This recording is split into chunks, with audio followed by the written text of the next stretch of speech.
Hey everybody, this is Sue Ellis-Saller from Spiritual Business Spotlight, and today I'm really excited because I am speaking with Ari Powell and she is let me say this right, a creatrix transformologist.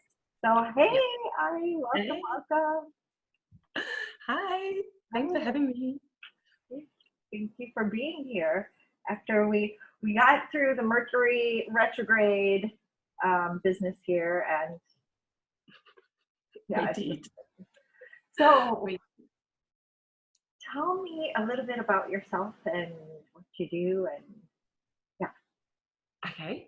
Um, so, as you said, I'm a creatrix transformologist, and I'm also a mindset mentor.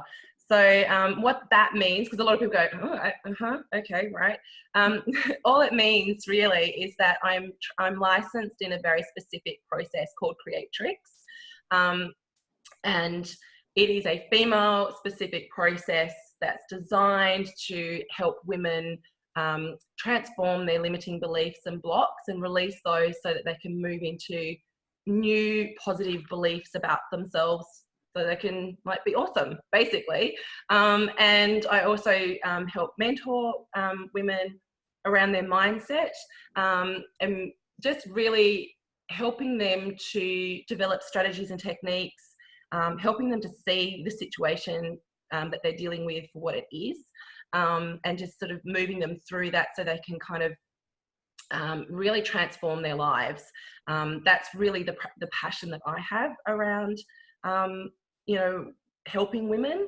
And why I'm so passionate about the transformation side of things is because of my own story of going through so much transformation myself, and really transformation in the space of challenges and what that can do for us, and the fact that we do need to transform and change when we hit those big challenges, and how to overcome those in our lives. And so I'm very passionate about supporting women because life isn't a straight line and things aren't always simple or easy. And so I kind of help, well, I do help them in that space. So yeah. Oh yeah, well that's definitely what people, women especially, need these days, is just somebody to reach out to and get support, and somebody who's like kind of neutral, who doesn't have any kind of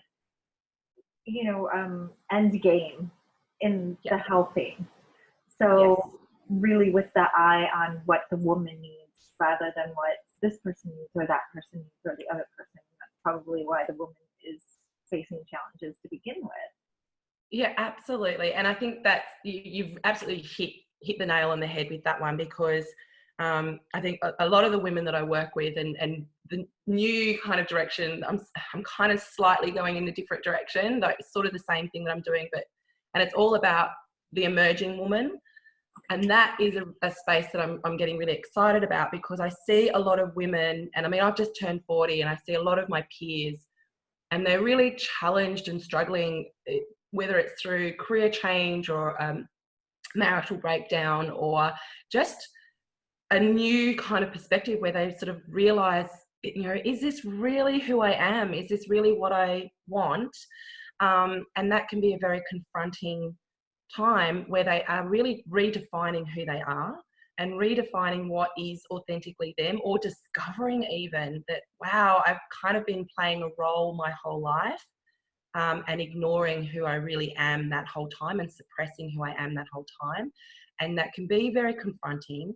And it's hard to get support because the people around you unconsciously have a vested interest in keeping you where you are. Your partner's not necessarily going to be supportive because their own fears around the relationship might come up.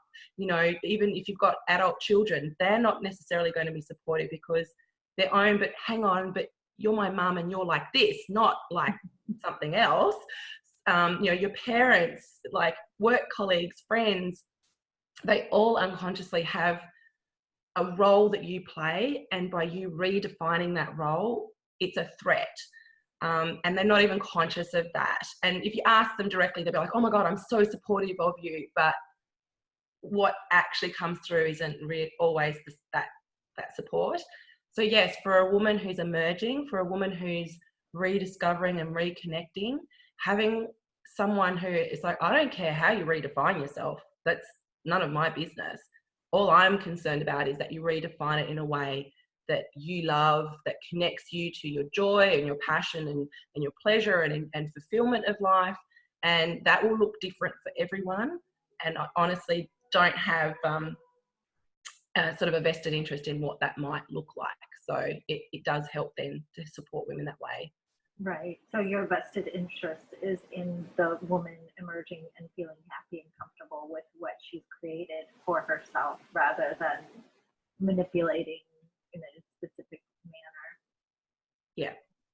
Now, you said this is a like a distinct program that has, you know, kind of, it's not like open coaching or something like that, where you have a procedure that you work with.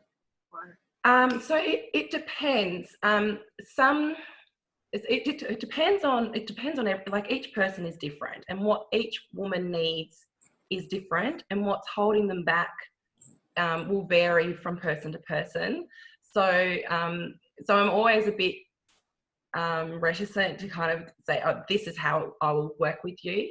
Some women, creatrix is the thing that's going to get them there, because I believe every woman has it within themselves. You have the answers within you, you have the knowledge within you. No one tells you how to get there though. Like, no one tells you how to tap into that. They sit there and go, oh, the answers are within you. And you're like, that's great. Can you tell me how to get there? Because it's not coming. It's not coming through me. So, and there's ways to tap into your intuition, and there's lots of things that we can do around that. And some people are more tuned in than others. But creatrix really does go through really stripping away like all of the blocks and beliefs that are making it hard to make decisions, that are making it hard to do the thing that we know deep down we need to do. It's all of that stuff that we kind of then have this internal battle with. And so creatrix really just peels all of that back, gives you a completely clean slate so that you can start taking actions and making decisions for your highest good based on what is the absolute best for you, not with all of the conflicting what ifs and buts that we carry with us from everyone else in society and you know, our upbringing and all of that. So that can sometimes be just the key that some women need. Other women need that sort of gentle hand holding through unpacking experiences as they're having them. And that's where the mentoring comes through in that space. I tend to reserve my mentoring program though for my VIPs, because I personally believe that creatrix is the best result that you're going to get. And the mentoring comes after you've cleared everything away. So, you know, it's hard to kind of mentor and coach someone through something if you're fighting against their blocks. But if they're clear of those blocks and beliefs, and then they're going through these experiences and they're like, oh, this is where, then it's like, okay, it's a very gentle mentoring process instead of this almost conflict, almost kind of like having to draw them out and pull them along. No one likes that. It doesn't feel good. So there's a much nicer, gentler way of doing it. And then I do have a program for women who they're kind of not really ready for that one-on-one stuff. It's just too confronting for them. It's just too much from where they're at. And that is my goal-getting formula for heart-centered women. It's a 6-week program. Yes, it sort of focuses around goals, but it really is very much like what your life goal is, how you want your life to be. And so it looks at values and blocks and beliefs that are holding you back. It looks at ways for you to create that vision for your life. And it's then like an easier, sort of softer introduction to transformation for women who really, they're not quite sure what they're wanting or what they're getting themselves into, but they know that something needs to happen. So that's a nice entry point for them as well. But yeah, the new thing that I've got coming up. What is this? Oh, it's so excited. Is very much it's about the emerging woman. And so I have a 5-day challenge that I'm coming up end of this week, start of next week, is called She Is Emerging, and it's a 5-day challenge. It's just really about supporting women who are in that transformation space where they're going through a lot of change. They know they're going through a lot of change, but they don't feel like they're on the other end of it yet, or they're kind of at that end, but they haven't quite stepped out, you know, that kind of here I am, new me kind of thing. And so it's about that kind of helping them come through that space and giving them some techniques and ideas and practices that they can do that will help ease that process of the emerging. So yeah, I'm like, oh, I'm so excited about it. Yeah, I know. I saw that and I shared it today, and I'm really excited to see that as well, because this is something that a lot of women need help with. You know, they're just struggling with being in that role of mother or daughter or wife, and they've forgotten totally who they are. And like you said, though, I mean, some of the stuff is really, you have to have the right amount of push and comfort during that time that they're going through these experiences, so that they can actually not run away, you know, from the process, because that's probably what they've been doing all along. Well, absolutely. And it's a confronting process. Like it's not to sort of shame women going through that, like, oh, you know, you need a good kick up the butt kind of thing. It's like, it's a very understandable confrontation that goes internal confrontation, where it's unsettling, and you start to question everything that's come before, and you start to question everything that you kind of have envisioned for the future. And so it's a very disconcerting space to be in. And our natural instincts as humans is to go where it's comfortable, where it's safe, where, like, I know this. And we know that we see people, we've done it ourselves, where we've stayed in a situation that is not the best for us, because the fear around the unknown of the new situation to step into is greater. Right. And it's not until we get into that space we're like, oh, I don't know why I stayed so long in this old situation. But it makes a lot of sense. And when we think about the epigenetics of emotion that we have, actually this morning I was reading an article that showing 14 generations of epigenetic transference of behavior and things like that. So we know that we inherit beliefs and behaviors that are based on experiences 14 generations before us. So, back in the day when, if you challenged the role that you've been put into and you defied the societal rules, you could be burnt at the stake. You could be put out on an ice floe and eaten by bears. Like, it was a dangerous act. It was unreasonable to be fearful of it. It's just that these days we don't do those things. So you're kind of okay. But your body doesn't know that. Right. And so when we get that really visceral feeling, when we're like, this doesn't feel safe, this feels really scary, that's that hangover feeling from generations past.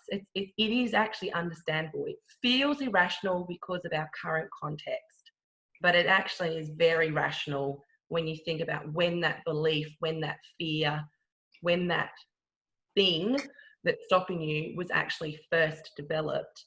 It's a very life-preserving thing. So struggling with that is reasonable. And so that's why women need support with it, because it's not that straightforward. It's not as simple to just think a different thought. It's not that simple to just change, just move, just quit your job, just do this thing. Like that kind of dismissiveness that is out there, where just do this decision, just make this decision, just commit. Like, all you have to do is just commit. And it's like, there's no just about it. There's a lot of under the layers going on that we're not even aware of. Oh yeah. Well, and the whole thing too is no woman is an island. No man is an island. They say no woman, but really, I mean, we thrive on getting help from other people, and a lot of times we just need somebody. Sometimes, within the coaching paradigm, you just need to say these things out loud and have somebody, witness or hold space for you. And Yes. it's a lost art for real, or other people are just too close to be able to fully hold that space without getting defensive or, so. Yeah, absolutely. Absolutely. And that's the thing, you can have the most supportive friend or family member, but if you want to talk about something that directly affects them, it's really hard to do it and be completely open and honest without constantly checking yourself as to how this is going to be perceived. That's a very hard filter to run everything through before you can talk it out. Whereas if you can explain it to someone, they don't know the person, they don't harbor any particular feeling, then you can do it openly, and you can, as you say, like I know myself personally, I process best when I can speak something out loud. So I can sit and think about something forever and a day, and it kind of ends up getting quite messy. And it's not until I can just have a bit of a rant at someone and go, well, it's kind of like this, and da, da, da, da, da, da. And the next thing I know, I'm like, oh, actually, it's like this. And I can really, hone in on that. But until I can kind of talk around the ideas and play it out, and it's this, but it's not this, and it's that, but it's not that, and really go through turning it over, that I can actually get to that idea. And I think a lot of people are like that. It needs having that space to really openly explore who we are and what that means and what the consequences of that is, in a way that doesn't freak everyone out. Right. It's a really important thing, especially for the emerging woman, because men feel this too. It's not to say that they don't, but I think as women we do feel our roles so heavily that they can become quite burdensome. I know for myself, like I went through a very difficult time around motherhood and being a wife and being a daughter, and I'm a teacher as well, so my professional role and your friendships and what the expectations that come with those are, and not just the expectations of people immediately affected, but just the societal expectations as well. Like if you behave in a certain way, how will people judge you as a mother? And it's a burden. Like it can feel really heavy. There was recently a very controversial cartoon released in Australia where it had a young woman on her phone pushing a pram, and the baby had fallen out of the pram, and the cartoonist had written a little poem from the baby's perspective, basically saying, I wish that my mummy would actually pay attention to me, kind of thing. And it was a very controversial cartoon, because a lot of people were like, we're kind of sick to death as mothers being judged in a split moment, like in that split moment. And I've done it myself, where I've been at the park, I've been playing with the kids all morning, I'm done. I've literally gone to the park because I'm like, okay, just go on a slide and leave mummy alone, kind of thing. Like I'm done. And I a couple of times I've gone to pick up my phone to check some work emails, to post something on social media for my business. And as I'm doing it, I'm thinking, who's watching me? What are they thinking about me? Like, and I'm a big enough person that I can be like, I don't care, like whatever.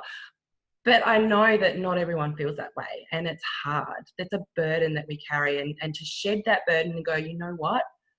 I'm living my life. It's fulfilling, it's purposeful, it's passionate, it's joyful, and it's me at the center. And yes, I dip into my roles, but it's actually me that's the thing. That's an act of rebellion for a lot of women. Oh yeah. Oh yeah. Because we're taught that, our most important thing is to be a mother and to be totally 100% focused on our children at all times. And if we're not, and it's just snowballed. I mean, I think I was looking at something in the 80s. They were like, if your kid got food once a day, it was a great thing. And now, it's helicopter parenting, which I know I've been, yeah. And you really kind of run yourself ragged, because one moment you're helicopter parenting, and then everything switches and you're supposed to be free range parenting. And then well, God, if you take a day for yourself, you know, Yeah. whew, you know, and I think a lot of times it's just really being able to say, okay, it's okay, like you said, to check your, like, it's okay to be fed up with your kids.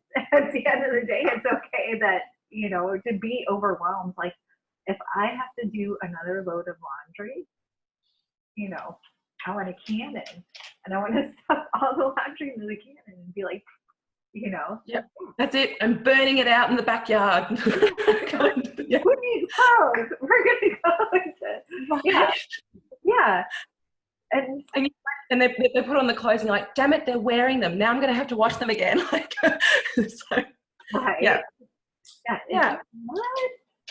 You just put those on, or yeah, oh, love that jelly spilled brand new shirt. Hey, go change. My kids are great with going through towels because they love having baths and showers, which is like awesome because I don't have to have the whole bathroom bathing fight. But they love it so much, and they just a new towel, and so and they just once they're done, they're just like they kind of chuck it over their shoulder. They're like, so I'll be picking. I'm like, dude, pick up your towel, and oh, sorry. But with the 3-year-old, it's a little trickier, and yeah, I'm just like I feel like I'm forever washing towels. Right. Yeah. And yeah, and it's really one of those things where, like you said, all of these generations before us have, you know, kind of reacted in this way, and it wasn't safe in a Yeah. lot of occasions. And even in today's society, it's much harder for a woman to make really big fundamental changes in her life, and you know, and not lose out on money, or if she ends up divorcing, to not, you know, to have to like go through the whole court battle and like that. And a lot of times too, you know, the lead up to that point and then the time after that is something where the woman will definitely need that support to say you're doing what's right for you, and you can't back down and give over everything just to be the nice person, or just because you are not in it for that, because women are just usually the parties that give everything away and then end up with nothing. So yeah, so I Yeah, think, absolutely. A friend of mine's just recently going through just that. And we had a couple of conversations. She's a colleague, so we had a couple of conversations every now and then. She's like, oh, I think I'll just let them have this thing because it'll just be easier. And I was like, look, it's not about being petty and mean. It's about getting what is equally yours, like your fair share. She's like, right, oh, but, you know, and I was like, look, like I said, I know what you're trying to do, and I know you're trying to be nice. I don't think it's the right thing to do.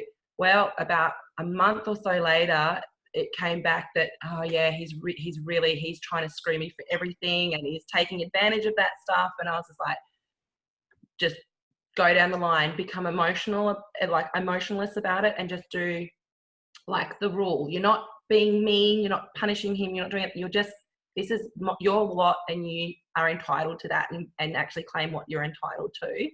And it very much shifted the dynamic for her when she realized that, oh, okay, so I'm the only one playing nice. Okay, right, you know. So I see it a lot. And statistically in Australia, I think the age bracket, the age of women over 60 who are homeless is growing hugely. And they're women who have been homemakers for their whole life. They've gone through a divorce late in their life. They have no superannuation or very limited superannuation. They kind of get diddled on the divorce, and they just don't have the assets or the finances to be able to support themselves. And it is a growing concern in Australia, and I'm sure it's a fairly similar story worldwide in similar economies. And like I know for myself, for example, you know, we talk about like the amount of money we spend on childcare, and it really does, when you look at it on paper, you're like, it's actually cheap. It's better if it's like financially better if I just don't work and keep the kids home and not pay childcare, because 50% of my monthly income is basically on childcare. Except that in Australia we have a thing called superannuation, where there's like 12% paid into a super fund, that accumulates over time that we get access to once we have retired. And so from a financial point of view, it's like, it's not just what is immediate in front of me, it's in the future. And a lot of women, they miss out on that because they take years out to raise children where they're not earning any income, they're not contributing to their super funds, they're not having that accumulated savings, which has compound interest. So of course, you're missing out on all of that. And that's why a lot of women, they get to the end of their life, they just don't have the same access to that accumulation of wealth. And I think we really need to change the story around what is acceptable for women, for mothers, for for that space, and actually look at how we can change it. Right. Oh yeah, definitely. Even for myself, and I've women a lot of times are the people who move to I left my home in America and I came to Austria to be with my husband, and so a lot of times the women are the ones who are moving. They're the ones who stay home with the children or take part-time jobs. They don't put as much aside. And when I was in America, I was a single parent, and it was just like, and I was the one being the nice person, and I really waited. And then, and it's just, at the end of the day, women do need that support and guidance. And, just kind of a little nudge, like, you're not being mean. Like exactly what you said, you're not being mean, you're being fair. Yeah. And, and breaking that narrative around, like, it's the good girl thing. Like, nice girls don't do this sort of stuff. And what's disturbing is when you unpack what the nice girl is, it's actually, the person who's not being a nice girl. It's like, nice girls don't demand what they're owed, insist on boundaries, get to say no, and it's like, right, so just generally being a human being is like not being a nice girl. Like, you're not being nice. And we've got to break that narrative. We've got to break the idea that asking for what you're worth, asking for what you're entitled to, not even just asking, demanding, like, you have a right to say, you know what, this is not okay. I actually, this is mine and I get to keep it. Or this is not okay, I don't want that, and I have every right to say that I don't want that. And having those boundaries without it coming back as, that you're not being a nice person, that you're being a bitch, that you're mean, those sorts of things, that you're being too masculine. And I think in the sort of the spiritual world, that I see a lot of very subtle, and sometimes not so subtle, misogyny and internalized misogyny being spiritualized through the discussion of masculine and feminine energies. Mm-hmm. And I think that there's a lot of misunderstanding around masculine, or a conflation of feminine energy and the patriarchal definition of femininity, two very different things. Right. But they're spoken about as though they're the same thing. And I kind of see a lot of that where it's this internalized misogyny coming out of like, oh, don't do that because you're too much in your masculine and not enough in your feminine, and you need to have this balance. And it's like, that's not being masculine. That's being able to have some boundaries. And that's important to be able to have that. And who's to say that if I am doing something that's more masculine energy, that is automatically an imbalance? Or a negative thing. I mean, that's the whole thing. It's supposed to be that we're supposed to have a balance between the masculine and feminine energies, and to be able to use them, the dynamics of them. Right. But what I see a lot is where a woman is doing something that is more in that masculine energy, that it's automatically assumed that, oh, you're too much in that space.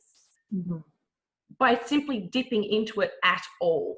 Right. And I think, well, hang on, if it's meant to be a balance, then dipping into it is exactly what you're supposed to be doing. Right. So, and so I see that. So I think, in that space, in the coaching world, in the mentoring world, in the spiritual, world around those sorts of things, we need to be mindful that those patriarchal ideas of what women should be and what their roles are and how they should behave and what they need to conform to, they filter through too. Like, it's not immune. Those areas, those spaces aren't immune from that stuff. We see them as separate from society, but they're just an extension of it. And so within those spaces, there's still those issues that we still have to be mindful of and still call out. And I mean, gosh, I'm not perfect in that space by no means, but I think we do need to be aware of that and why it's important then when we are supporting women to emerge and to step into this new them, this new identity, that we are careful that we don't shame them too quickly because we're seeing their transformation through a filter that may or may not be a reasonable thing, and so we have to be a bit careful. It might not be for us what they're doing, but we have to be mindful of what we see them stepping into, as that we're not judging it through our own negative filters, our own negative beliefs and blocks that we carry around.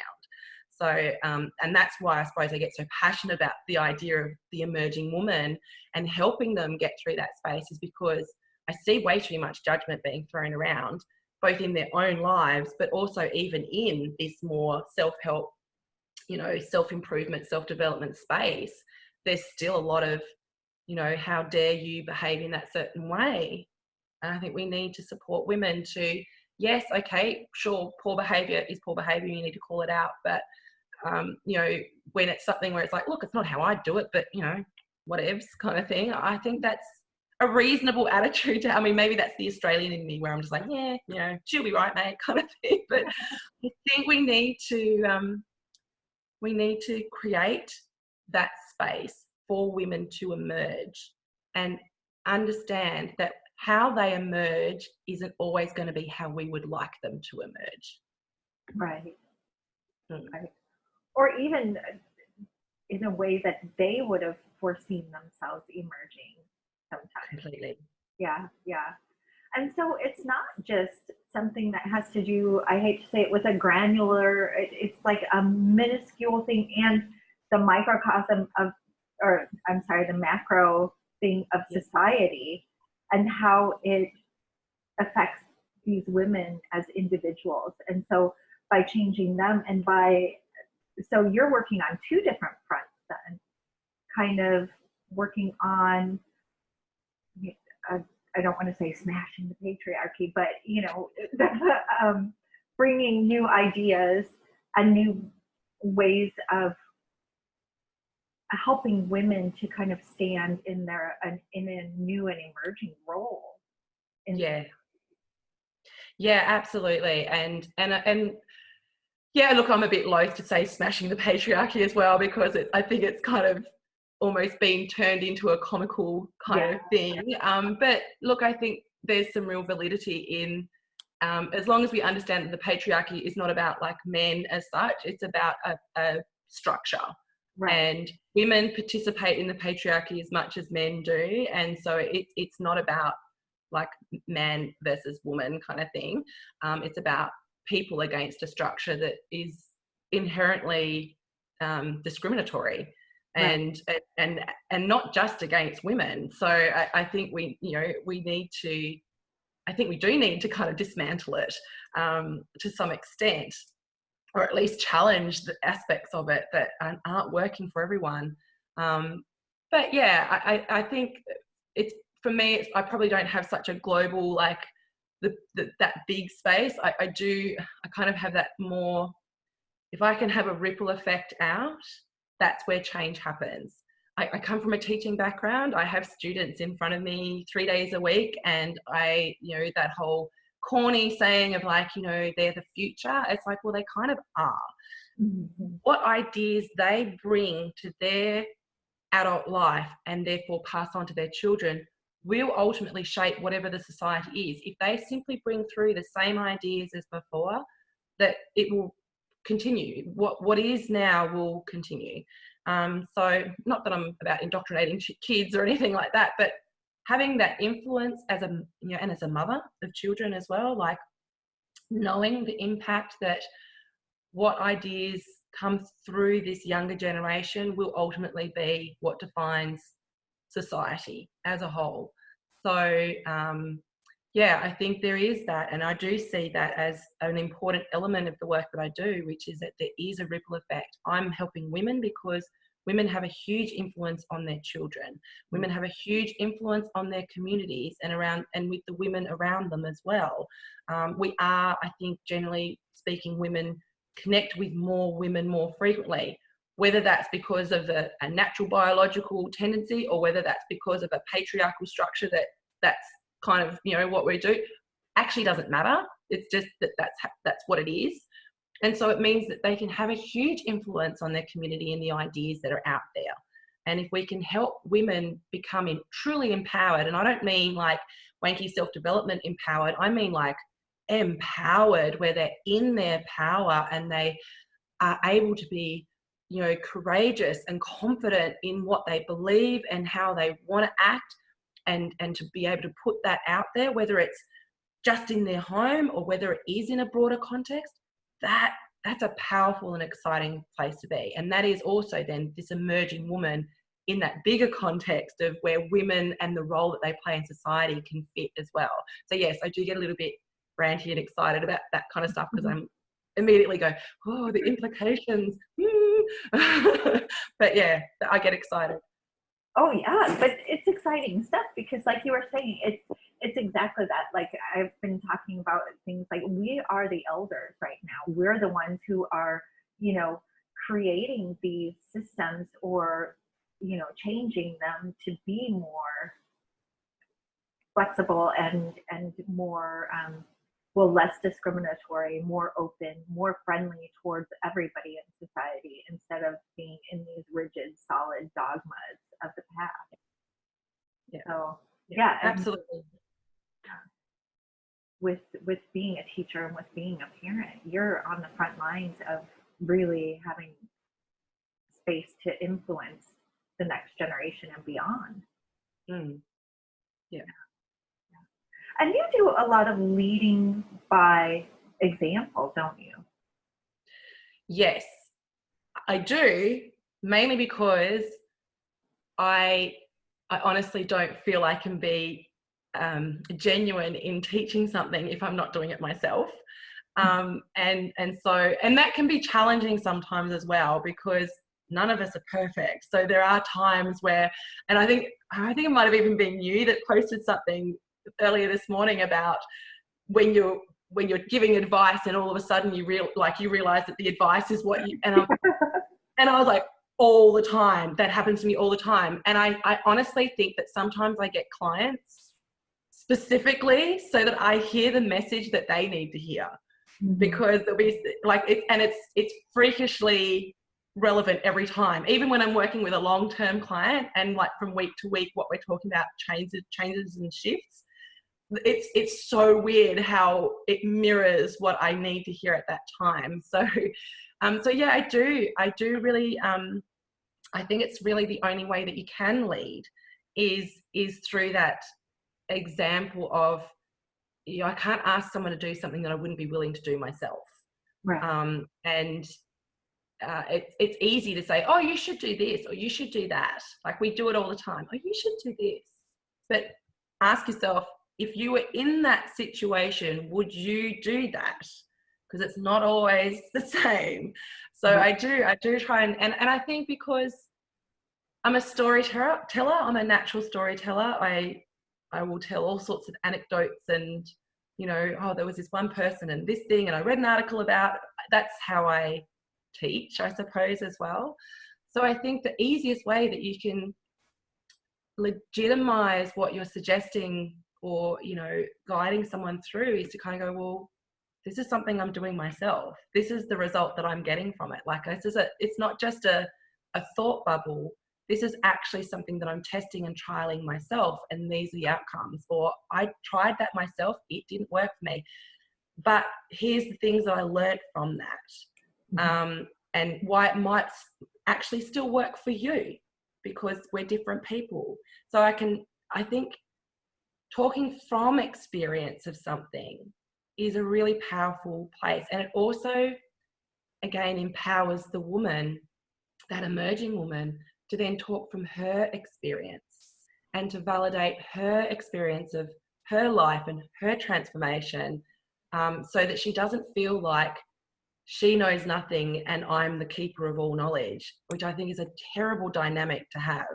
And so it empowers her to really take charge, so that what she emerges as is truly her and not just another version of someone else's influence.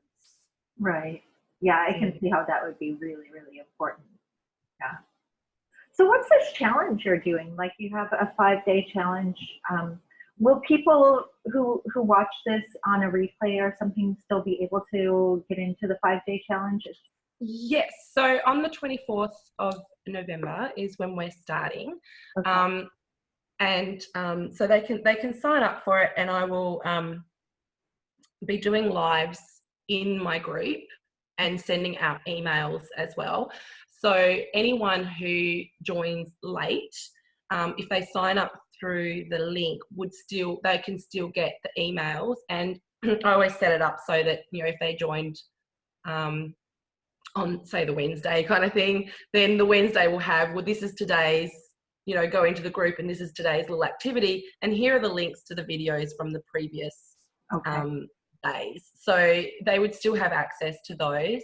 I suppose the benefit, of course, is being there live. I'm very much about the coaching. Like, I'm very much like, ask me questions, like I can, that kind of thing. So it's always the best space to be in. But if they do join late, then they can always email if they have questions, or go on to the Facebook Lives and do a sort of hashtag replay, this is my question, and get that feedback as well. Absolutely. Oh, that's cool. So they have access to coaching with you during the 5-day challenge. Yes. Oh, yeah. That's really good. So it's not just here's something to go and do it. It will be a bit of a live around the concept that we're exploring on each day around the emerging, she is emerging, and it is really around the elements that I kind of feel are relevant to that process, with a little bit of an activity for each of them, but also that sort of coaching, because I think the appeal for this challenge to people will be the recognition of themselves in that process of, yes, that's me, I'm transforming. Yes, that's me, I'm going through this big change right now. That, and so being able to have those conversations, I think they're transformational conversations that we can have. Yeah. Right. Oh yeah, definitely. And like we were talking about earlier, just having that support or being able to kind of hash it out with somebody as they're working on it. And then that can lead to a deeper understanding of themselves, and then deeper understanding of your work. Yes. And what it's like to work with you. Yeah, absolutely. Yeah.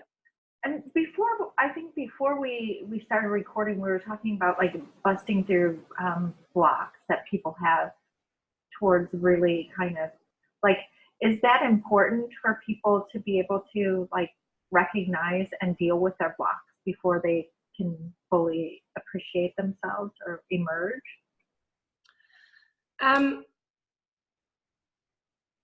Short answer, yes.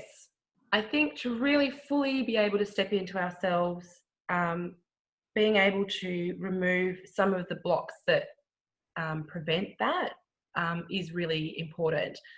I think, though, it's important to also know that it is always a process. I mean, I've had quite a few creatrix breakthroughs myself, like big clearing out sessions where I've worked with another transformologist. We've gone through, they've analysed my words and really come up with what the blocks are. And we've cleared a whole heap. And I do regular kind of checkups from the neck up kind of thing with other sister transformologists. There'll be something that'll pop up like, ooh, there's a block, right? Need to get that one gone. So we do that consistently and regularly. But for me, like I have just teamed up with another transformologist who she's practicing the whole process of doing a creatrix from the very start, through the pre-assessment, through the identification of all the blocks, through the whole thing, plus of course then the actual creatrix, And I signed up. I was like, yes, I want to have a full breakthrough, because I know that at the moment I'm in a really big transition phase. And I'm very aware that there are actually a whole heap of blocks that are being triggered because I'm in such a new place, a new space to what I've ever been in before, that all of a sudden there's this stuff. I'm like, oh, interesting. Didn't know that one was there, kind of thing. And some where you know there's something, but you can't even put your finger on it, which is the benefit of working with someone else. And I tend to over intellectualize a block. So and we all do it. We all go, oh, what's the block? Oh, well, I'm feeling this thing, so I'm feeling, you know, a bit frightened about, you know, like what happens if I actually achieve this. So it must be fear of success. And the problem with creatrixing something like that, if it's not your words, if what you're saying initially was, oh, I'm feeling a bit scared and I'm worried things will go well, so it must be a fear of success, that's not the block. Fear of success is the intellectualized version of the block that you've cleaned up and polished up and put out there. The block is based on your words, scared of actually achieving something, or scared of actually, you know, that they're the words. Now, it might sound really messy and clunky, and you're like, oh, but they're the words you used. Right. Not, and so a good example, actually for myself personally, we were talking about a block and it was about being mediocre. Okay. Except that when she dug in and she's like, so tell me a little bit more about that. And I started talking about what I meant and how it related and all that kind of thing. And what it came down to is like, yeah, so when you started talking about being a loser, that's when you actually got animated. Now, I would never, if someone said, oh, you have a block because you're scared that you're a loser, I'd be like, no, I don't. Like, I don't think I'm a loser, because I don't consciously think that. Right. But that's the point. And so the cleaned up version is, oh, you know, I'm a bit worried that maybe I might be a bit, you know, mediocre. It might mean that I'm mediocre if I don't achieve something. But that's the intellectualized version. So there's a real benefit from working with another person, because they can call you on your own bullshit about it and go, yeah, but that's not what you said. You said this. You said something very different. That's the block that we're going to work on. Because we get embarrassed, we're like, how could I be held back by thinking I'm a loser? Surely it's something more fancy, like being mediocre. Right. But it's not. It's just not. We're not that sophisticated. We like to think we are, but we're not. So going through that process. So I'm gearing up to have a massive clear out. We're compiling the list, we're analysing, we're digging in to make sure that we've got the absolute precise word that's actually the block. And I'm really excited because I know that it's going to shift so much so quickly. And we're always working on it. So when it comes to working with clients myself, I know that I can get a faster result for them with Creatrix and then mentoring them afterwards, because all of that stuff that you fight yourself on, that you're not even conscious of, that you hold yourself back, it makes it hard for you to take advice from people. It makes it hard to, even if you consciously go, right, so the smart thing to do would be this, but if unconsciously you've got a block that says don't do that thing, that's where people go, I don't know, I know what I should be doing, but I'm just not doing it. Mm-hmm. Why is that? It's like, because unconsciously there's a reason.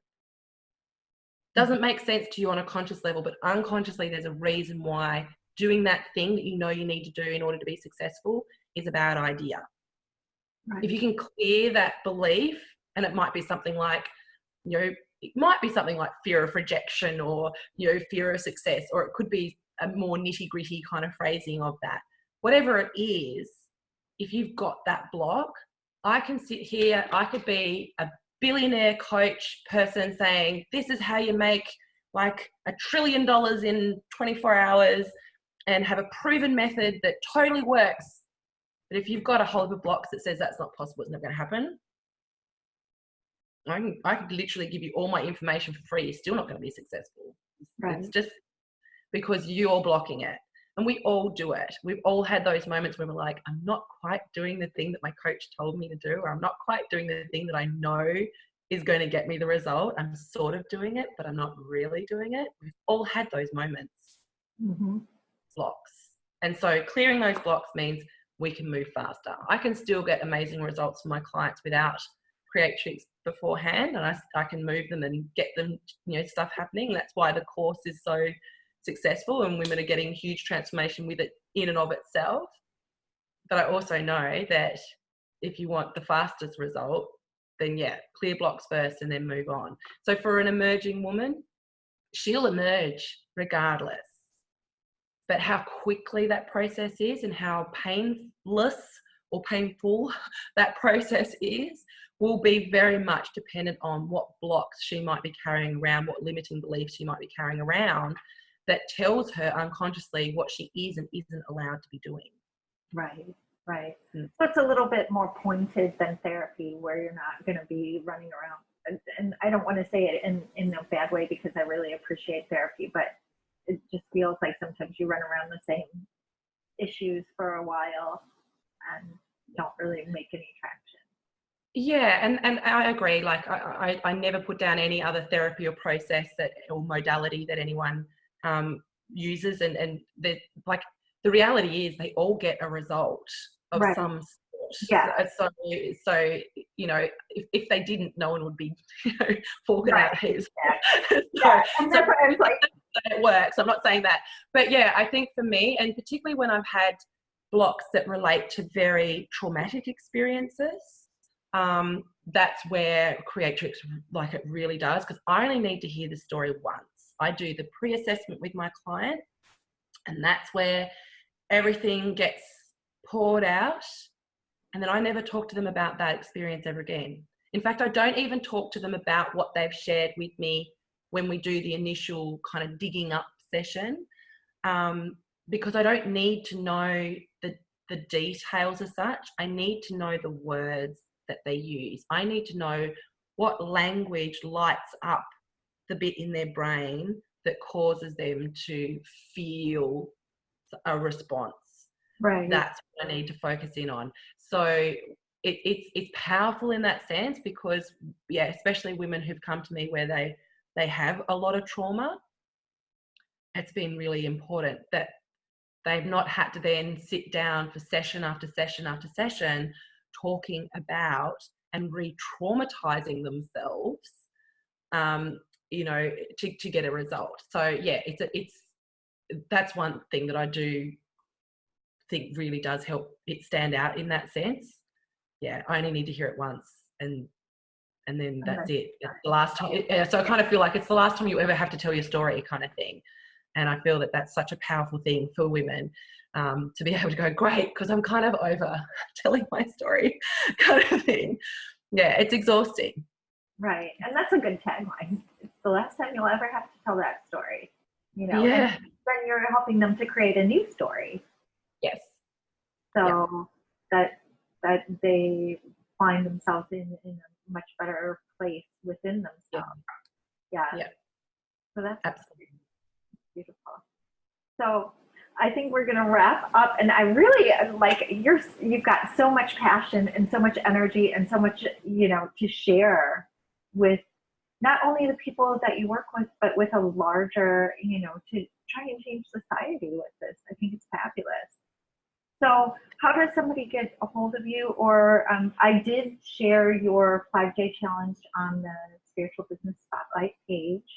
And if they wanted to talk to you, how would they find you on that? So probably the easiest way would be to, on my Facebook business page, they can click and book a short discovery call if they wanted to, just a 15-minute session.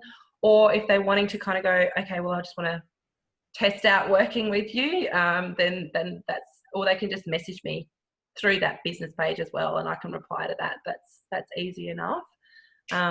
That's probably the easiest place to get me, and then I can always set up other options if they want to sort of take it off Facebook and into a different space through email or whatever. Yeah, that's probably a good idea too, because sometimes I know people are not, sometimes Facebook is a little interesting, so we'll just put it that way. And I will include all of your links and everything so that people can find access to email you or to reach out via chat on Facebook. So, Right. yay, thank you so much. I'm so happy and excited that we finally got through. We were going to meet last week, and then your Zoom wasn't working, and then today my computer was just bogged down, and we were like, oh my gosh, how is this going to work? So I'm glad it worked. Yay, we came through in the end. Woo-hoo. So thank you so much, Ari. I appreciate your time and your Thanks, Susan. energy and everything. So, Awesome. all right. Thanks. Bye.